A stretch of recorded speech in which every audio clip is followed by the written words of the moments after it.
ભૈરવ શિંગ તરીકે પણ ઓળખવામાં આવે છે. તે આયુર્વેદની એક અત્યંત શક્તિશાળી ઔષધિ છે. તેની સમજૂતી નીચે મુજબ મુદ્દાસર છે. મુખ્ય ગુણધર્મો. સ્વરૂપ. તે વેલ પર થતી એક પ્રકારની શિંગ છે, જેની અંદર કાળા અથવા સફેદ રંગના બીજ હોય છે. તેના પર રહેલા બારીક વાળ રૂમ ત્વચા પર ખંજવાળ પેદા કરી શકે છે. તત્વો. તેમાં કુદરતી રીતે એલ-ડોપા નામનું એમિનો એસિડ હોય છે, જે મગજમાં ડોપામાઇનનું સ્તર વધારે છે. મુખ્ય ફાયદાઓ. પુરુષ સ્વાસ્થ્ય. તે શુક્રાણુઓની સંખ્યા સ્પર્મ કાઉન્ટ વધારવામાં અને તેની ગુણવત્તા સુધારવામાં મદદરૂપ છે. તે શારીરિક નબળાઈ અને શીઘ્ર પતન જેવી સમસ્યાઓમાં વરદાન સમાન મનાય છે. મગજ અને ચેતાતંત્ર.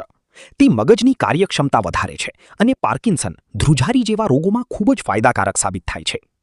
માનસિક સ્વાસ્થ્ય. તે તણાવ, સ્ટ્રેસ અને ચિંતા ઘટાડીને મૂડ સુધારવામાં મદદ કરે છે. શારીરિક શક્તિ. તે સ્નાયુઓને મજબૂત બનાવે છે અને શરીરની રોગપ્રતિકારક શક્તિ તેમજ સ્ટેમિનામાં વધારો કરે છે. પાચન અને અન્ય. તેના પાનનો ઉકાળો કબજિયાત અને આંતરડાના કરમિયા દૂર કરવામાં મદદરૂપ થાય છે. ઉપયોગ કરવાની રીત. ચૂર્ણ. સામાન્ય રીતે અડધીથી 1 ચમચી કૌંચ બીજ પાવડરને હૂંફાળા દૂધ સાથે લેવામાં આવે છે. કૌંચ પાક. બજારમાં મળતો કૌંચ પાક પણ દૂધ સાથે લઈ શકાય છે. મિશ્રણ. ઘણીવાર તેને અશ્વગંધા અને શતાવરી સાથે ભેળવીને શક્તિવર્ધક યોગ તરીકે પણ લેવામાં આવે છે. સાવચેતીઓ. આ બીજમાં હળવી ઝેરી અસર હોઈ શકે છે, તેથી તેને શુદ્ધ પ્રોસેસ કરીને જ વાપરવા જોઈએ. ગર્ભવતી મહિલાઓ અને સ્તનપાન કરાવતી માતાઓએ આનો